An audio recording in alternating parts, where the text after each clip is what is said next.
Tapi ketika Soekarno membuat proklamasi kemerdekaan tanggal 17 Agustus, Nani Wartabone kumpul semua orang membuat deklarasi kita mengikuti NKRI, mengikuti 17 Agustus. Nah, saya ingat, maka pantas Saudara Gubernur, dilihat saya, Saudara Gubernur pantas ini, cocok itu, Saudara mengusulkan dia. Wah, terima kasih, saya bilang Ibu Presiden. Saya langsung bawa map-mapnya apa semua. Akhirnya Ibu Mega setuju Nani Wartabone jadi pahlawan nasional Gorontalo. Bang Jago, Abang Jago, sorry Bang Jago, ampun Bang Jago. Assalamualaikum warahmatullahi wabarakatuh. Jumpa lagi bersama Bang Jago. Bangun fakta, jangan gosip. Edisi Jumat 29 Oktober 2021. Bang Jago lagi pantau ya agenda Wakil Pimpinan MPR RI dan juga anggota DPR RI Bunda Rahmiyati Yahya ya. Jadi berlangsung di rumah makan Meranti bersama para komunitas Grab ya, Abang Bentor yang ada di sini.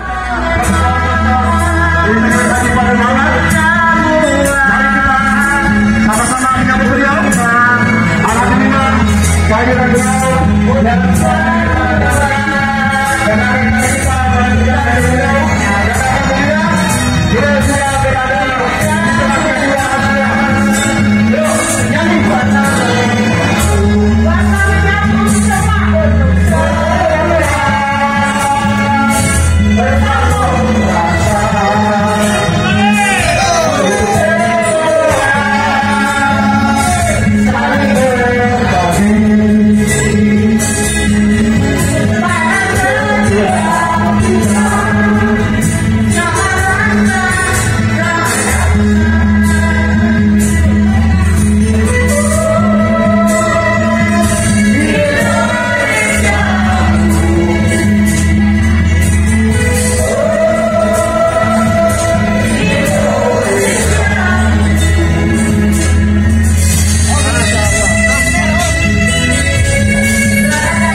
sekalian, alhamdulillah pada malam hari ini kami bisa hadir pada acara silaturahmi 4 pilar yang tadi sudah dibawakan oleh rekan saya Ibu Rahmi panjang lebar selama 1 jam. Saya mengikuti dari ruang makan dan saya kira apa yang disampaikan beliau adalah sesuatu yang sangat relevan, sesuatu yang sangat perlu menjadi dasar kita ketahui, karena saya dewasa ini dipilih oleh saudara-saudara sekalian menjadi anggota DPD RI dari Provinsi Gorontalo. Kemudian di DPD itu kita dipilih. Di DPD tadi Ibu Rahmi sudah jelaskan ada 136 anggota, DPR ada 576 anggota. Kedua ini bergabung menjadi MPR RI, Majelis Permusyawaratan Rakyat. Saya berada di MPR.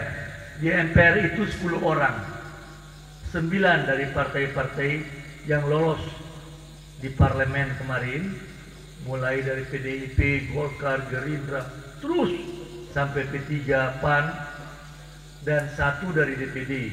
DPD bikin rapat 136 orang, Ibu Rahmi di sana ikut mempromosikan supaya putra Gorontalo yang terpilih, karena ribut. Orang Jawa pengen, Ibu Sultan Hamengkubuwono pengen, dari Jawa Timur pengen, dari Kalimantan pengen, Makassar ribut mau juga. Tapi akhirnya 1 orang, 1 suara milih. Akhirnya jumlah terbesar jatuh pada putra Gorontalo, Fadel Muhammad. Nah, maka saya menjadi pimpinan di MPR. Tugas di MPR kami bertanggung jawab berkomunikasi dengan Presiden tiap-tiap 1 bulan, tiap-tiap 2 bulan, membicarakan masalah-masalah politik, masalah-masalah kenegaraan, masalah-masalah kebangsaan, masalah-masalah yang sangat krusial. Dan kali ini kita 10 orang itu diatur karena PDIP ketua DPR, maka ketua MPR dari Golkar, Saudara Bambang Susatyo. Maka yang lain wakil-wakil, semua wakil-wakil. Masing-masing bertanggung jawab terhadap bidangnya masing-masing. Mengatur kebijakan, aspirasi masyarakat, aspirasi daerah, dan bermacam-macam. Saya mendapatkan tugas mengatur kebijakan keuangan, maka termasuk juga berbagai kebijakan-kebijakan anggaran keuangan untuk negara kita. Maka kemarin Presiden bicarakan kepada kita 2 tahun lalu, beliau repot sekali.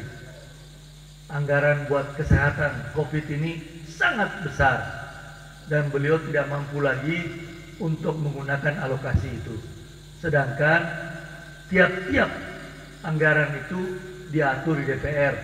Maka kita di MPR rapat dengan beliau, kita panggil pimpinan DPR, dan akhirnya kita setujui berikan kelonggaran kepada Presiden untuk menggunakan dana sebesar-besarnya buat menyelesaikan masalah kesehatan, yaitu COVID-19. Alhamdulillah kita berhasil itu menyelesaikannya dengan susah payah. Presiden bekerja siang dan malam. Mendapatkan vaksin saja sulit sekali, karena macam-macam negara itu bikin vaksin buat menyelamatkan rakyatnya, termasuk Cina, Amerika, Eropa. Maka kita harus impor dari Cina, impor dari Amerika. Akhirnya kita berhasil membuat vaksinasi, dan sekarang negara kita termasuk menurut penilaian daripada WHO adalah World Health Organization, suatu organisasi dunia kesehatan yang terbesar di dunia, mengatakan bahwa Indonesia termasuk yang terbaik dalam penanganan kesehatan. Dan syukur, Menteri Kesehatan bukan dokter. Menteri Kesehatan adalah adik kelas saya di ITB.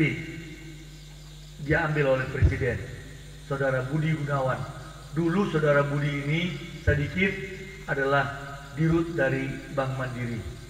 Terus ketika saya di Komisi 11, beliau selalu bersama-sama saya.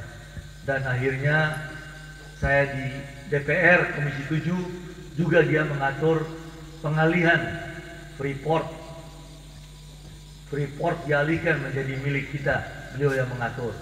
Maka Presiden ingat, ini ada seorang anak ITB yang cerdas, dia menjadi wakil menteri, diminta dia yang menanganinya. Tetapi wakilnya dia seorang dokter. Dan akhirnya sekarang beliau mengelola Kementerian Kesehatan dengan baik, karena paling berat mengurus kesehatan ini. Makanan kesehatan itu sangat berat. Saudara sekalian, tadi Ibu sudah jelaskan, yang paling penting 4 pilar itu, yang pertama adalah Pancasila. Pancasila itu ideologi kita. Yang kedua, Undang-Undang Dasar 45 menjadi patokan dari semua undang-undang yang ada. Apabila ada undang-undang DPR mau bikin yang baru, ada yang protes, diuji. Bertentangan tidak dengan Undang-Undang Dasar 45? Bertentangan, dibatalkan. Yang ketiga adalah negara kesatuan, NKRI. Dan selalu kalau kita bicara NKRI, kita ini punya kebanggaan rakyat Gorontalo. Kenapa saya katakan kebanggaan? Karena ketika saya menjadi gubernur di Gorontalo, itu saya heran. Di Gorontalo tidak punya pahlawan. Makassar banyak pahlawannya. Ada Sultan Hasanuddin, di Sulawesi Utara punya pahlawan begitu banyak.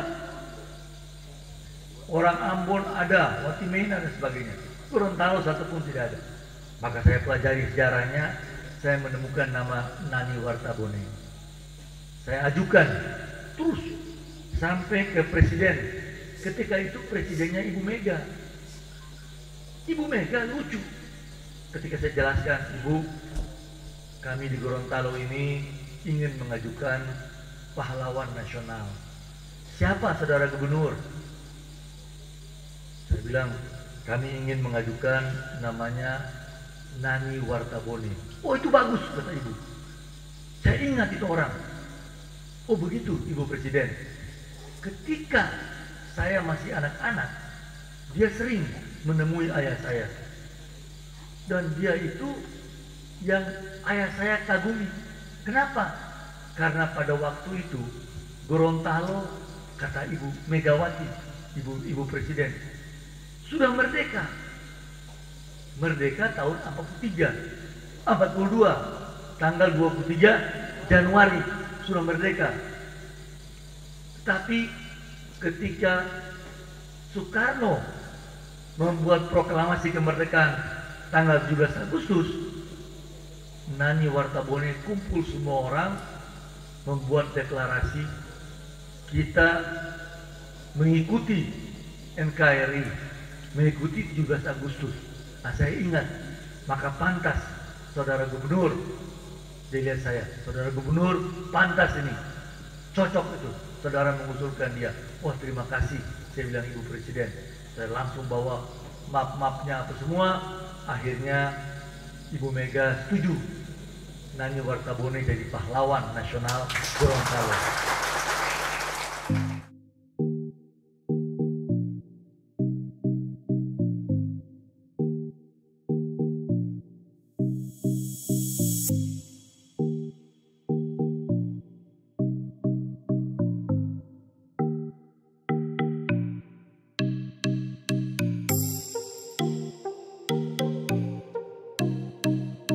Yang penting aspirasinya adalah bahwa Gorontalo itu termasuk pelopor dalam NKRI pada waktu Nani Wartabone.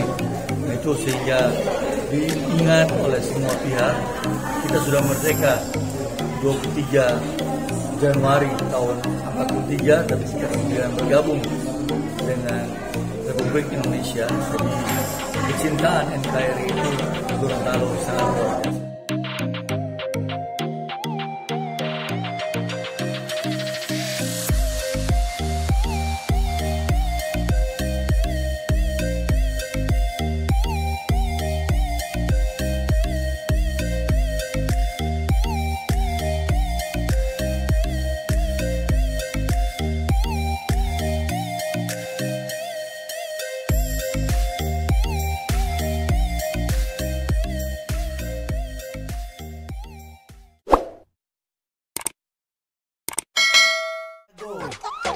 Abang jago, sorry Bang Jago, ampun Bang Jago.